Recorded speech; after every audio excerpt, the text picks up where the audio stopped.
Bienvenue sur Écho d'Afrique. Ouvrons cette édition par les élections présidentielles qui se sont tenues ce week-end sur le continent. D'abord au Tchad, les bureaux de vote pour la présidentielle ont fermé dimanche 11 avril. L'opération a cédé place au décompte des voix. Le président sortant Idriss Déby Itno brigue un 6e mandat face à 6 opposants. Au pouvoir depuis 30 ans, il a voté aux côtés de son épouse Inda Déby. Opposition et pouvoir avancent des bilans contrastés de cette journée. Si le premier camp parle d'un boycott massif de la population, le second se félicite d'un vote qui s'est déroulé dans la paix et la tranquillité. La mission de l'Union africaine s'est satisfaite du calme qui a entouré l'exercice du vote. Les résultats provisoires sont attendus le 25 avril et les résultats définitifs seront proclamés le 15 mai 2021. Au Bénin, 4,9 millions d'électeurs ont voté dimanche pour le premier tour de la présidentielle.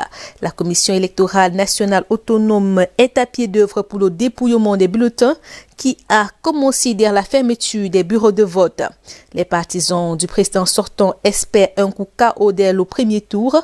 Lors de ce scrutin, les Béninois ont voté pour la première fois un vice-président. Patrice Talon est le seul à avoir choisi pour candidat à ce poste une femme.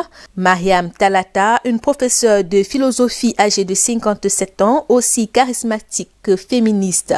Face à ce duo, celui d'Alassane Soumanou Paul Hukpe et Corentin Kowe Irénée Agossa. Le vote s'est déroulé dans le calme, notamment à Cotonou, la capitale économique. Les principales figures de l'opposition n'ont pas pu se présenter. Une frange a appelé au boycott. La campagne électorale a été marquée par des violences, notamment dans le centre-nord du pays, fief de l'ancien président Thomas Boni Yayi, où des manifestants avaient dressé d'importants barrages routiers. Ils protestaient contre un scrutin confisqué par le chef de l'État sortant Patrice Talon. De l'avis des observateurs, en l'absence de véritables enjeux sur l'issue des élections, le taux de participation sera particulièrement scruté. Et puis, Ismaël Omar Guelleh va continuer de diriger Djibouti.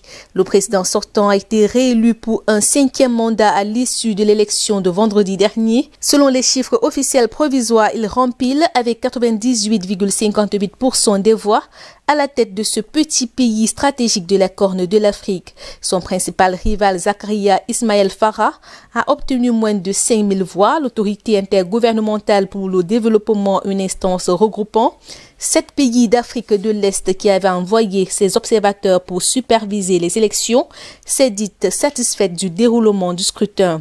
Le taux de participation tourne autour de 82% contre 68% en 2016. Au pouvoir depuis 22 ans, cette réélection se dessine néanmoins comme un dernier tour de piste pour le dirigeant qui aura lors du prochain scrutin en 2026 dépassé la limite d'âge de 75 ans imposée par la Constitution. Cette limite a été introduite en 2010 lors d'une révision de la Constitution, principalement destinée à supprimer la limite de 2 mandats fixée jusqu'alors. La plus haute juridiction du pays doit entériner ses résultats ce début de semaine. En République centrafricaine, la ville de Kagabangaro, située à 343 km de Bangui, a été reprise dimanche par l'armée nationale appuyée par ses alliés russes et les groupes rwandaises aux mains des rebelles du mouvement patriotique pour la Centrafrique MPC, membre de la coalition des patriotes pour le changement CPC qui s'est retiré de la ville. Selon des sources locales, les forces loyalistes sont déployées ce week-end dans la ville, mais avant leur arrivée, les rebelles avaient déjà vidé les lieux depuis plusieurs jours, ne laissant derrière eux que quelques-uns qui ont aussitôt disparu à l'arrivée des soldats FACA et de leurs partenaires. La reprise de la ville a donc été faite sans combat et les rebelles se sont enfuis pour la plupart sur l'axe Bandangafo. Les mêmes sources rajoutent que pour l'heure, les forces loyalistes multiplient les patrouilles dans la ville pour rassurer la population.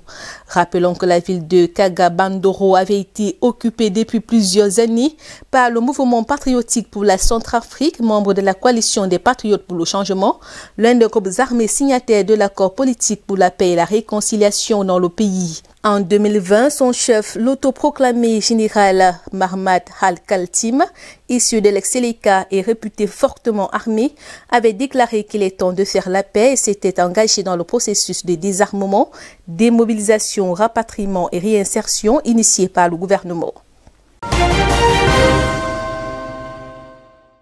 En République démocratique du Congo, c'est la confusion au sein de la coalition Lamuka. Ce week-end, Moïse Katumbi a annoncé dans un communiqué prendre automatiquement la tête de cette coalition dans le cadre de la coordination tournante rendue à la fin du mandat de Martin Fayulu.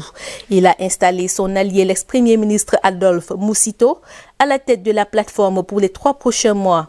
Depuis l'arrivée au pouvoir de Félix Tshisekedi en coalition avec Moïse Katumbi, ce dernier ne s'entendait plus avec Martin Fayulu, resté opposant à l'actuel président, et à son prédécesseur Joseph Kabila. Martin Fayulu et qui revendiquait sa victoire aux dernières élections présidentielles. Pour Martin Fayulu, Moïse Katumbi et Jean-Pierre Bemba étant formellement alliés au président actuel, ils se sont automatiquement exclus de Lamuka.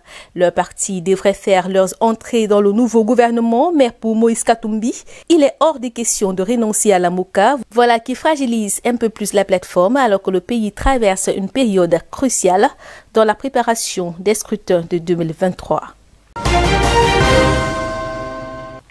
Direction Sénégal, l'ancien président tchadien Hissène Habré, qui purge une peine de prison à perpétuité, souhaite une libération temporaire.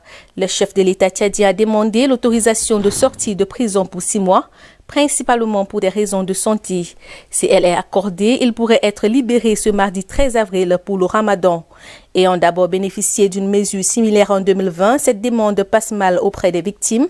Celle-ci s'oppose à toute autre libération de l'ex-président tchadien pour quelque raison que ce soit.